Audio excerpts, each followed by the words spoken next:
दोस्ती एक ऐसा रिश्ता है जो सबसे अलग और ख़ास होता है। कभी कभी हम अपनी पर्सनल लाइफ के बारे में अपने फैमिली से शेयर नहीं कर पाते। आपके भी कुछ ऐसे ख़ास दोस्त होंगे जिनसे आप अपने दिल की बात खुल के शेयर करते होंगे और अपनी पर्सनल लाइफ के बारे में ऐसे ऐसे मोमेंट शेयर करते होंगे जो किसी और के साथ शेयर नहीं कर सकते। और अगर हमें गिफ्ट मिलता है या ख़ुद कुछ ख़रीदते हैं तो सबसे पहले अपने बेस्ट फ्रेंड को ही दिखाते हैं। आज की ये बेहद दर्दनाक कहानी भी कुछ ऐसी ही दोस्ती के रिश्ते के बारे में है। बस फ़र्क इतना है कि इसमें दोस्ती के भरोसे को तोड़ दिया गया।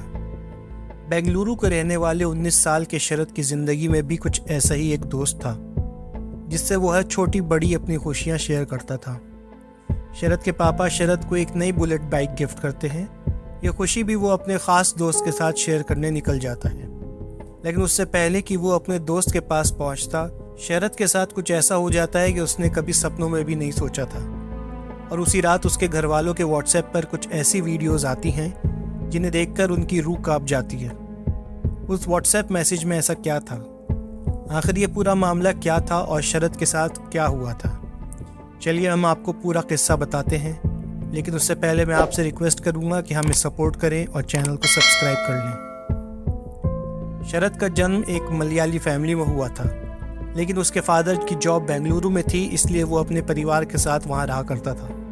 शरद का बचपन भी बेंगलुरु में ही गुजरा और उसकी पढ़ाई लिखाई भी यहीं से हुई। शरद की फैमिली में उसके माता पिता के अलावा उसकी एक छोटी बहन भी थी।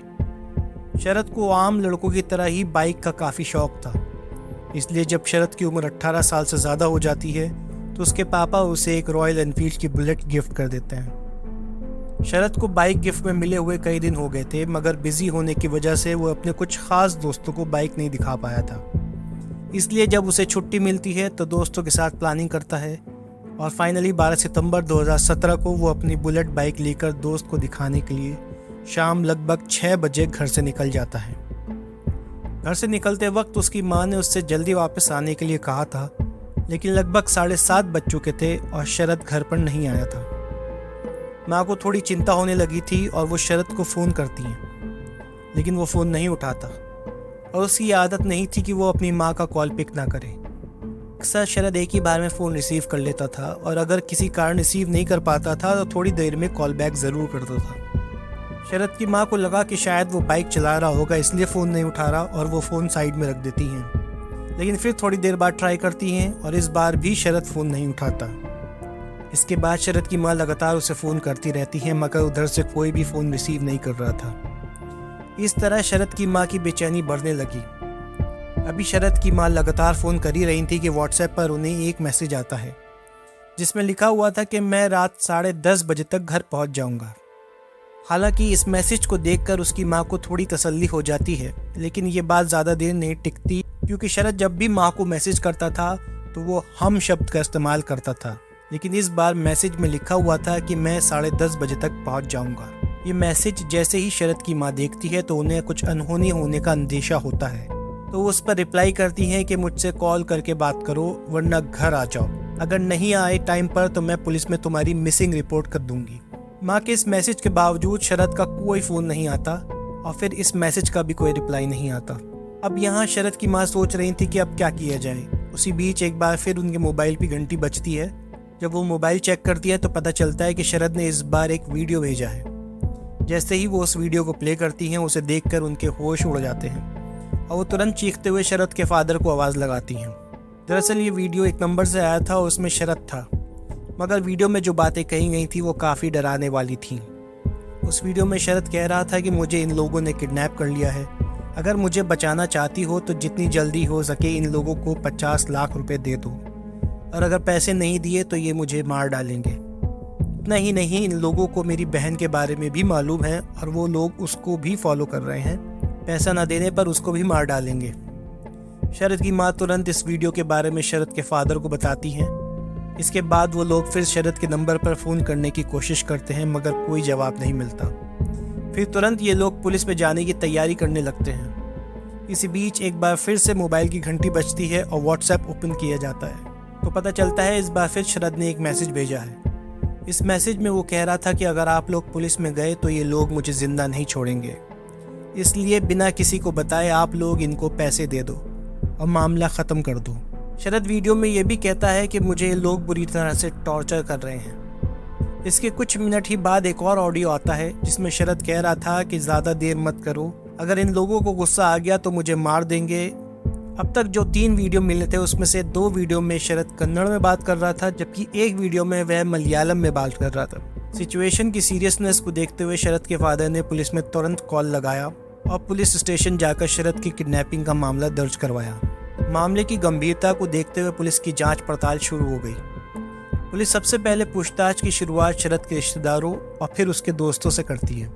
शरद उस दिन किस दोस्त से कहाँ मिलने जा रहा था उस बारे में उसने अपनी माँ को कुछ खास नहीं बताया था, लेकिन शरद के कौन कौन से दोस्त करीबी थे उनको शरद की माँ और घर वाले ज़रूर जानते थे। इसलिए सभी दोस्तों की लिस्ट बनाई जाती है और एक एक करके सभी दोस्तों को पुलिस पूछताछ के लिए बुलाती है। कुछ दोस्तों को 1-2 राउंड में पूछताछ के बाद छोड़ दिया जाता है, जबकि एक दोस्त ऐसा था जिसके साथ 4 बार पुलिस की पूछताछ होती है।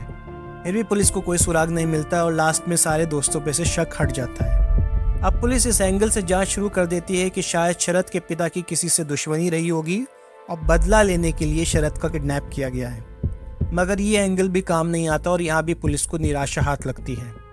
अब इस जांच में सेंट्रल क्राइम ब्रांच बेंगलोर के भी अधिकारियों को शामिल कर लिया जाता है और इन्वेस्टिगेशन को बिल्कुल स्टार्ट किया जाता है।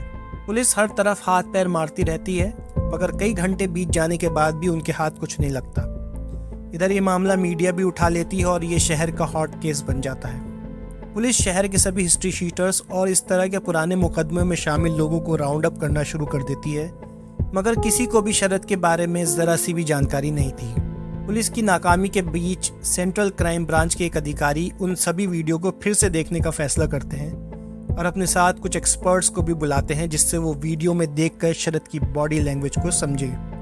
गौर से वीडियो देखने पर पता चलता है कि शरद ने जो दूसरा वीडियो भेजा था उसके अंत में हल्की सी आवाज़ आती है जिसमें वो कहता हुआ सुनाई दे रहा है, ठीक है।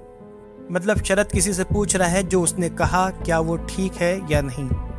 इस वीडियो पर एक्सपर्ट्स कहते हैं कि वीडियो बनाने के बाद अंत में शरद सामने की तरफ देखता है। इससे यह पता चलता है कि कैमरे के पीछे ज़रूर कोई इंसान था जो शरद को जानता था, तभी वो उसे कहता है कि ये ठीक है। इसके अलावा वीडियो में शरद की जो बॉडी लैंग्वेज थी वो बिल्कुल सामान्य थी और वो ऐसे लग रहा था कि जैसे किसी जान पहचान के साथ खड़ा हो। इन वीडियोस देखने के बाद पुलिस वालों ने घर वालों से अलग में पूछा कि क्या कोई ऐसा रिश्तेदार या शरद का ऐसा कोई दोस्त जो कुछ ज़्यादा ही हमदर्दी दिखा रहा है और घर पर उसका आना जाना बढ़ गया है इस घटना के बाद। शरद के पिता निरंजन कुमार बताते हैं कि शरद का एक बेहद करीबी दोस्त है जो कुछ ज़्यादा ही हमदर्दी दिखा रहा है। इसके अलावा वो इकलौता बंदा है जो घटना के बाद से लगातार हर दिन हमारे घर आ जा रहा है। इतना ही नहीं, उसने कई बार मुझसे ये भी कहा कि अंकल किडनैपर्स को पैसे दे दो वरना वो शरद को मार डालेंगे। ये सब सुनते ही पुलिस फौरन एक्शन में आती है और उस दोस्त को बुलाती है। इस दोस्त का नाम था विशाल। विशाल की उम्र लगभग 21 साल थी और ये शरद का पड़ोसी भी था। इसके अलावा विशाल बचपन से ही शरद और उसकी बहन का दोस्त भी था। इतना ही नहीं, विशाल शरद की बहन का क्लासमेट भी था। विशाल परिवार के बाकी सदस्यों से काफ़ी करीब था और जिगरी दोस्त होने की वजह से उसको फैमिली मेंबर का दर्जा दिया जाता था। विशाल आरटीओ ऑफिस में एक आम नौकरी करता था। विशाल के आने के बाद फिर से पूछताछ का सिलसिला शुरू होता है और कई बार पूछताछ की जाती है, लेकिन विशाल पुलिस के सभी सवालों का सटीक जवाब दे रहा था और इस वजह से विशाल शक के दायरे से बाहर हो जाता है। हालांकि पूछताछ के दौरान विशाल पुलिस को कुछ लड़कों के नाम बताता है और कहता है कि शरद ने बताया था कि इन लोगों से उसका झगड़ा था। साथ ही विशाल ये भी कहता है कि हो ना हो किडनैपिंग के पीछे उन्हीं लोगों का हाथ हो सकता है। इसके अलावा विशाल शरद के घरेलू ड्राइवर महेंद्र का भी नाम लेता है और उस पर भी शक जताता है। इन सब लोगों को पुलिस उठा लेती है और सख्ती से पूछताछ करती है, लेकिन फिर भी नतीजा कुछ नहीं निकलता। पुलिस के हाथ अभी भी खाली थे। कुल मिलाकर जांच में अब तक जितने भी लोगों से पूछताछ की गई थी वो सब बारी बारी से शक के दायरे से बाहर होते जा रहे थे और एक सवाल अभी भी बचा हुआ था कि आखिर शरद कहाँ हैं और किस हालत में। अब इस जांच में टेक्निकल टीम को भी शामिल कर लिया जाता है और शरद की मोबाइल लोकेशन और कॉल हिस्ट्री निकाली जाती है।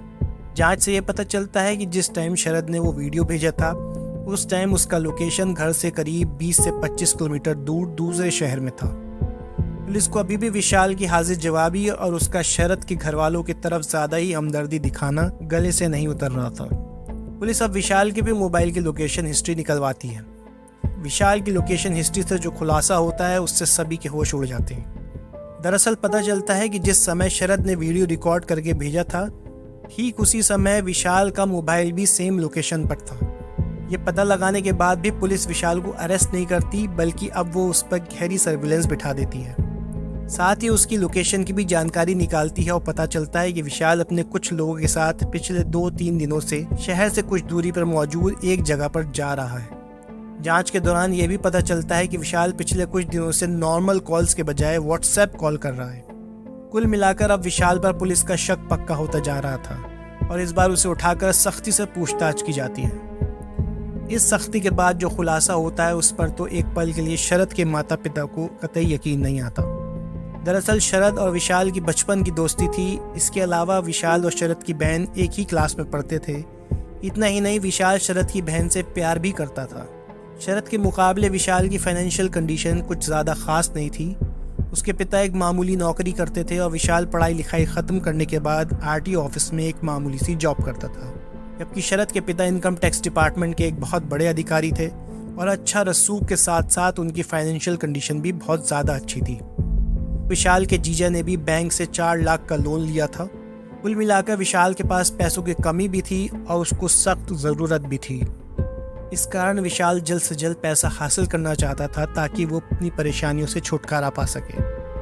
क्योंकि विशाल को पता था कि शरद के पापा इनकम टैक्स ऑफिसर हैं और उनके पास काफ़ी अच्छा पैसा भी है, इसलिए विशाल अपने दोस्तों के साथ मिलकर प्लान बनाता है कि अगर हम लोग शरद को किडनैप कर लेते हैं तो हमें काफ़ी अच्छा पैसा मिल जाएगा। विशाल अपने दोस्तों को भरोसा दिलवाता है कि मैं शरद के परिवार वालों को बहुत अच्छे से जानता हूँ। वो जैसे ही शरद की किडनैपिंग की खबर सुनेंगे तुरंत पैसे लेकर हाजिर हो जाएंगे और वो पुलिस में भी कभी नहीं जाएंगे।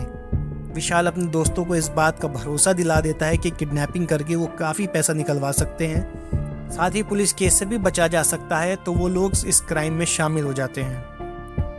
विशाल अपने साथ करण, विनोद और विनय को भी प्लान में शामिल कर लेता है। इसके अलावा वो अपने जीजा को भी इसका हिस्सा बना लेता है। सारी प्लानिंग के बाद विशाल शरद को फ़ोन करता है और बताता है कि मेरे दोस्त ने एक इम्पोर्टेड बाइक मंगवाई है, तो क्यों ना हम शहर से दूर जाकर कहीं पार्टी करें।